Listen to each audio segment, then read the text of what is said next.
Gurukul classes के online app पर आपका स्वागत है। पिछले वीडियो में हमने 3 के सी का प्रॉब्लम्स सारी समस्याओं को देखा था। आज हम एक्सरसाइज 3 के डी के प्रॉब्लम्स को देखते हैं जो आप लोगों ने कमेंट बॉक्स में पूछे थे।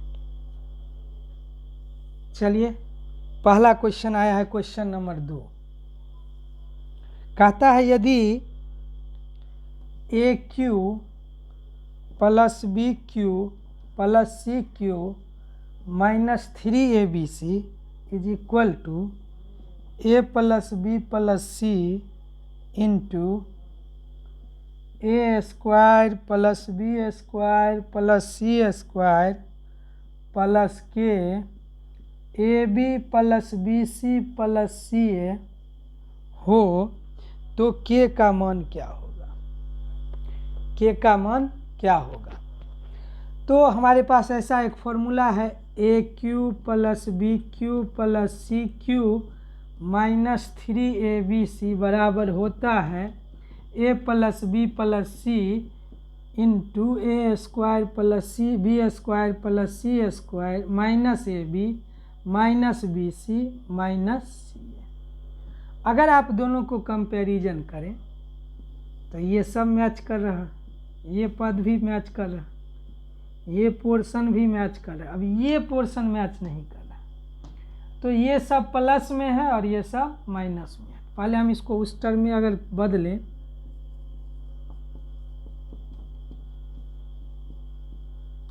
तो हो जाएगा a cube plus b cube plus c cube minus 3abc बराबर a plus b plus c into a square plus b square plus c square minus a b minus 1 common ले ले plus b c plus c a. चूँकि तीनों में minus है, common ले लेंगे तो यह इस फॉर्मेट में आ जाए। अब यह हमको दिया गया है, यह हमारा फॉर्मूला है। अगर दोनों को आप कंपैरिजन करिए, कंपैरिजन करिए दोनों का, LHS बराबर है RHS में ABC और ABC बराबर है a square plus b square plus c square a square plus b square plus a b plus b c plus c a b plus b c plus c. अब कहता है के का मान कितना होगा? तो के का मान कितना होगा तो तुलना करेंगे तो हमें प्राप्त हो जाएगा समीकरण फर्स्ट और सेकेंड से के बराबर हो जाएगा -1, तो के का मान हो जाएगा -1। तो निश्चित रूप से इन सारे प्रॉब्लम्स में, जैसा कि पहला प्रश्न में भी हम लोग देखे थे कि पहले हम अपना पास जो फॉर्मूला है उस फॉर्मूला को लिखेंगे और जो हमको दिया गया है उसको लिखेंगे, दोनों को कंपैरिजन करेंगे तो जो कांस्टेंट होंगे उसके टर्म के बदला में जो भी होगा उसको हम लोग लिख लेंगे। इसी प्रकार एक और क्वेश्चन है,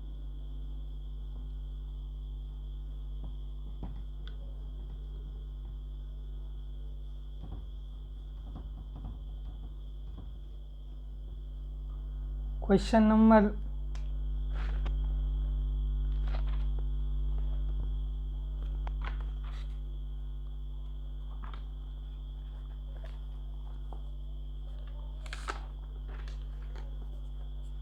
3 अगर देखें तो दिया गया है L into a cube plus b cube plus c cube minus 3abc बराबर a plus b plus c into a minus b का whole square plus b minus c का whole square plus c minus a का whole square. हम जानते हैं, ये हमको दिया गया है, हम जानते हैं a cube plus b cube plus c cube minus 3abc बराबर होता है 1/2 a plus b plus c into a minus b का whole square plus b minus c का whole square plus c minus a का whole square. अगर तुलना करें तो ये तो हमको ये ठीक है, ये भी मिल रहा है, तो ये नहीं मिल रहा है तो इसको हम हटा देते। कैसे हटाएंगे? तो ये बट्टा में है, इधर आएगा तो गुना हो जाएगा, 2 into a cube plus b cube plus c cube minus 3abc बराबर a plus b plus c into a minus b का whole square plus b minus c का whole square plus c minus a का whole square. ये हमको दिया गया है। ये हो गया समीकरण फर्स्ट और ये हो गया समीकरण सेकेंड, जो कि हमारा फॉर्मूला है। हर प्रश्न में यही दो फॉर्मूला ही आपके पास है, a cube plus b cube plus c cube minus 3abc बराबर आपके पास दो फॉर्मूला है, a plus b plus c into a square plus b square plus c square minus a b minus b c minus c a, और दूसरा formula है a plus b plus 1/2 a plus b plus c into a minus b का whole square plus b minus c का whole square plus c minus a का whole square. अब ये दो main formula आपके पास हैं। अब आपके प्रश्न में जिस हिसाब से इस फार्मूला का फॉर्मेट दिया है सेम टू सेम उसमें बदल लीजिए, सबको कंपैरिजन करिए, मिलान कीजिए, सब चीज़ मिल जाएगा। जो चीज़ नहीं मिलेगा निश्चित रूप से वह कांस्टेंट का मान हो जाएगा। यहाँ पे अगर हम मिलाएं तो LHS में ये देखिए ये सब मिल रहा है, a cube plus b cube plus c cube minus 3abc।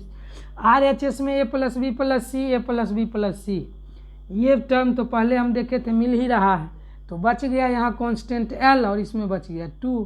तो यहाँ समीकरण फर्स्ट और सेकेंड को अगर हम कंपैरिजन करें तो हमारा L बराबर हो जाएगा 2। That's all. इसी प्रकार आपने पूछा है क्वेश्चन नंबर 7 का C।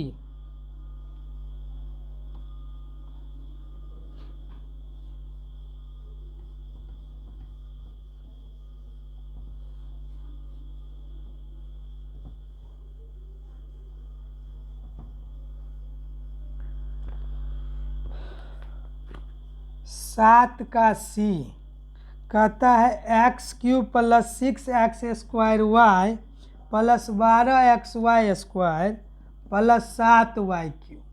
अभी तक जो प्रश्न थे उन प्रश्नों में एक बात कॉमन थी कि वह हमारे क्यूब फॉर्मेट में था। इस सवाल में एक समस्या ये है कि एक x तो हमारे क्यूब फॉर्मेट में है लेकिन y हमारा क्यूब फॉर्मेट में नहीं है। तो जब कभी ऐसा हो तो हम प्रयास करेंगे कि पहले हम उसको क्यूब फॉर्मेट में ले आएं। तो अब 6x square Y 12xy square तक तो ठीक है, इसको तो हम लिख सकते हैं x का पावर क्यूब, लेकिन इसको तो नहीं लिख सकते हैं y का पावर क्यूब। तो ठीक है 7 का तो नहीं होगा। तो ऐसे सिचुएशन में हम क्या करेंगे, इसको क्यूब फॉर्मेट में लेंगे। तो हमको याद रहे अगर 1 से लेके 10 तक का क्यूब, तो आसानी से आपको पता चल जाएगा कि यह किसके नज़दीक का क्यूब है। जैसे 1 का क्यूब 1, 2 का क्यूब 8, 3 का क्यूब 27, 4 का क्यूब 64, 5 का क्यूब 25, 125, 6 का क्यूब 216। तो आपको एग्जैक्ट पता चल जाएगा कि यह हमारे किस क्यूब के नज़दीक है। तो यहाँ पर आप देखें तो 7y क्यूब है जो आपके 8 के नज़दीक है। तो 7 को 8 बनाने के लिए 1 जोड़ना पड़ेगा, तो 1 जोड़ दीजिए। लेकिन अपने मन से तो हम किसी भी सवाल में कुछ भी जोड़ या घटा नहीं सकते हैं, तो जितना चीज़ जोड़ेंगे उतना ही घटा लेंगे। प्लस वाई क्यू और माइनस वाई क्यू क्यों किया ऐसा, प्लस 1 का माइनस 1 0 हो जाएगा, तो हमने कोई काम नहीं किया। लेकिन दूसरा बेनिफिट हमको ये है कि ये क्यूब में बदल गया, 7 और 1 8y क्यू और माइनस वाई क्यू। अभी थोड़ा देर के लिए इस टर्म वाई क्यू को भूल जाइए। तो अब इसको देखिए, इसको हम लिख सकते हैं x का पावर क्यूब, और इसको लिख सकते हैं 2y का पावर क्यूब, 2 दूना 4 दूना 8। अब बीच वाले टर्म में प्रयास करिए कि हमारे फॉर्मेट में आ रहा है या नहीं। तो 3a स्क्वायर तो एक्स स्क्वायर इंटू वाई, तो y के जगह पर 2y है तो 2y, 3 दूनी 6 मिल रहा है एक्स स्क्वायर y प्लस यहाँ पर 3a के जगह पर है x, b स्क्वायर तो 2y का स्क्वायर, 2 दूनी 4 तिया 12 एक्स वाई स्क्वायर। अब देखिए यह एक फॉर्मूला है हमारा, a cube plus 3a square b plus 3ab square plus b cube बराबर होता है a प्लस बी का होल क्यूब। तो इस अनुसार हम देखिए तो a के जगह पर x है और b के जगह पर 2y है। तो हमारा ये टोटल का गुणनखंड हो जाएगा x + 2y का होल क्यूब, और एक टर्म जो एक्स्ट्रा हमारा बचा है वो इसमें आ गया। तो अब हमारा फॉर्मेट पुनः आ गया ए क्यू और माइनस बी क्यू। ए क्यू और माइनस बी क्यू जो है उसका फॉर्मूला आपको पता है कि ए minus b into a square, तो आपको पता है ये फॉर्मूला हो गया, ये दोनों मिला के ए हो गया a cube minus b cube. Formula होता है a minus b into a square plus a b plus b square. तो इस तरह से इस सवाल थोड़ा सा कॉम्प्लेक्स इसलिए नज़र आया कि अभी तक के सवालों में हमको एक ही फॉर्मूला का इस्तेमाल करना पड़ता था, लेकिन यहाँ पर दो क्यूब का फॉर्मेट लगाना पड़ा। तो अगर हम लोग इसको बदलें तो हो जाएगा x + 2y माइनस बी, तो b के जगह पर कौन है y, a के जगह पर x + 2y, b के जगह पर y, तो minus y into x + 2y का whole square plus x + 2y into y plus y square. अब इसको हम कैलकुलेट कर लें, x 2y फायदा है y घाटा, तो 2y में से y जाएगा तो y, इधर a + b का होल स्क्वायर तो a square plus 2ab 2 into x 2 दूनी 4xy plus y square plus xy plus 2y square plus y square. अब अगर हम सबको एक साथ लिख लें तो x + y x square 4xy 1xy तो हो जाएगा 5xy y square 2y square y square तो 4y स्क्वायर। यही आपका अभिष्ट आंसर हो गया। x + y x square plus 5 into 2y का होल स्क्वायर, तो यहाँ हो जाएगा 4y स्क्वायर 4 2 6 और 1 7y स्क्वायर। तो हमारा इस गुणनखंड का हो जाएगा। तो इसमें हमने 3 फॉर्मूला यूज किया, a cube plus 3a square b plus 3ab square plus b cube बराबर होता है a प्लस बी का होल क्यूब, और दूसरा a cube minus b cube बराबर होता है a minus b into a square plus a b plus b square. और यहाँ पर फिर एक फॉर्मूला का इस्तेमाल किया, a प्लस बी का होल स्क्वायर बराबर a square plus 2ab plus b square. इसी तरह एक और सवाल थे आपके 7 का डी, इसी प्रश्न का डी, तो लगभग सेम प्रोसेस है। अब इसी प्रोसेस को अगर आप अगले क्वेश्चन में भी लगाएं तो आसानी से हल कर सकते हैं। चलिए तो हम लोग हल करते हैं। 7 का डी क्वेश्चन है 8pq plus 36p square Q plus 54pq square plus 26q। अभी हमने कहा कि आप क्यूब फॉर्मेट में ले जाने का प्रयास करें, तो 2 दूनी 4 दूनी 8, यहाँ पे कोई झंझट नहीं है हमको, लेकिन यहाँ 26 है और 26 किसी का क्यूब नहीं है, ये हम 100% जानते हैं। क्यूब का क्यूब तो है, तो इसके नज़दीक में क्यूब, तो हमने आपको कहा कि 10 तक का अगर आपको याद है क्यूब तो आप आसानी से पता लगा सकते हैं हम क्यूब नंबर के आसपास में। तो आपको पता है कि 1 का 1 होता है, 2 का 8 होता है, 3 का 27 और हम यहाँ पर हैं 26। तो मतलब अगर एक क्यूब और आ जाए तो हमें काम बन जाएगा। तो कैसे आएगा, तो एक प्लस कर लेंगे और एक माइनस कर लेंगे, तो हमारा फॉर्मेट हो जाएगा 36p square Q 54pq square आएगा, 26 और 1 27। तो यहाँ पे हम लिख सकते 3 तिया 9, इसको थोड़ा सा साइड में रखें। अब ए क्यू और बी क्यू तो आ गया, बीच वाले टर्म का चेक करिए, पिछला ही क्वेश्चन का रिपीटेशन है। 2p का स्क्वायर इंटू 3q, 2 दूना 4 तिया 12 तिया 36 p square Q. 3ab 2p into 3q का स्क्वायर। 3 तिया 9 तिया 27 दूनी 54। तो अगर हम देखें यहाँ पर तो यह फॉर्मूला हो गया AQ plus 3A square B 3B square plus BQ। तो फॉर्मूला हो जाएगा A प्लस B का होल क्यूब। तो हो जाएगा 2p प्लस 3q का होल क्यूब और माइनस क्यू।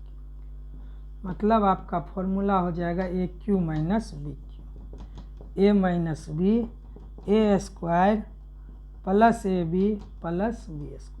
सेम प्रोसेस दोनों ही सवाल का है जो पिछले में आपने अप्लाई किया। तो हो जाएगा 2p प्लस 3qa है और b के जगह पर q into 2p plus 3q का whole square plus 2p plus 3qa है और b के जगह पर q प्लस b स्क्वायर तो q स्क्वायर। यहाँ अगर हम करें तो 2p 3q में से q जाएगा तो 2q इंटू यहाँ पर हो जाएगा a प्लस बी का होल स्क्वायर। जानते हैं a square plus 2ab plus b square तो 2 दूनी 4p स्क्वायर प्लस 2ab तो 2 दूनी 4 तिया 12pq प्लस b स्क्वायर तो 3 तिया 9q square plus 2pq plus 3q square plus q square. तो यहाँ पे 2 दोनों में है, कॉमन ले लेंगे तो हो जाएगा p प्लस q।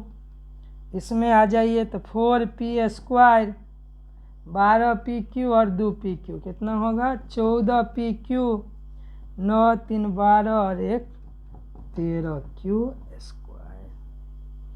तो 2 into p plus q 4p square plus 14pq plus 13q square. यही आपका एग्जैक्ट सेम प्रोसेस है। उसमें हमने YQ को जोड़ा, इसमें QQ को एक बार प्लस कर लेना है और एक बार माइनस कर लेंगे। इस तरह से आपने जो प्रश्न पूछे थे इस एक्सरसाइज के वो सारे हो गए हैं। एक क्वेश्चन और है आपका क्वेश्चन नंबर 13। चलिए हम लोग देख लेते हैं कैसे बनाएंगे।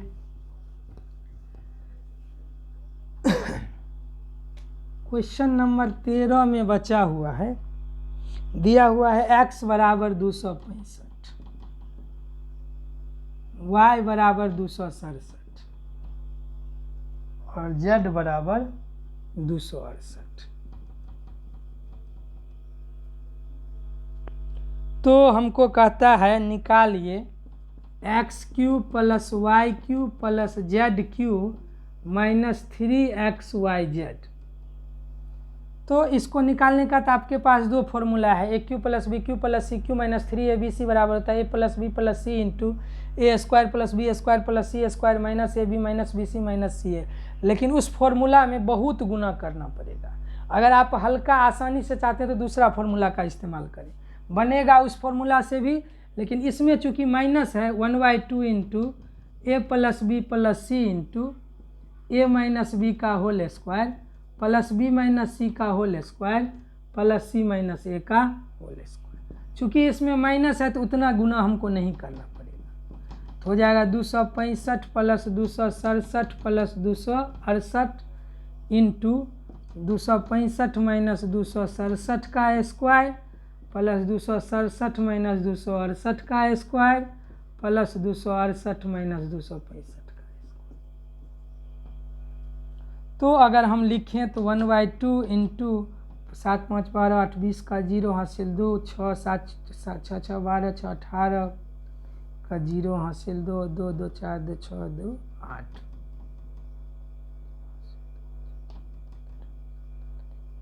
इधर देखें तो इधर हो जाएगा 265 तो माइनस 2 का स्क्वायर माइनस 1 का स्क्वायर 3 का स्क्वायर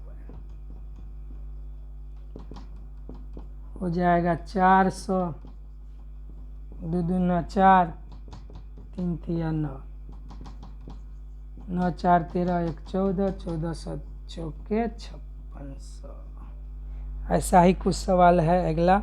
14। उम्मीद है बन गए होंगे। इस तरह से आपका चैप्टर 3 का डी कंप्लीट हुआ। धन्यवाद। जिन्होंने अभी तक आपने पेमेंट नहीं किया है, निश्चित रूप से आपके पास मैसेज पहुंच गए हैं। जितने जल्द हो सके आप लोग जमा कर दें। धन्यवाद।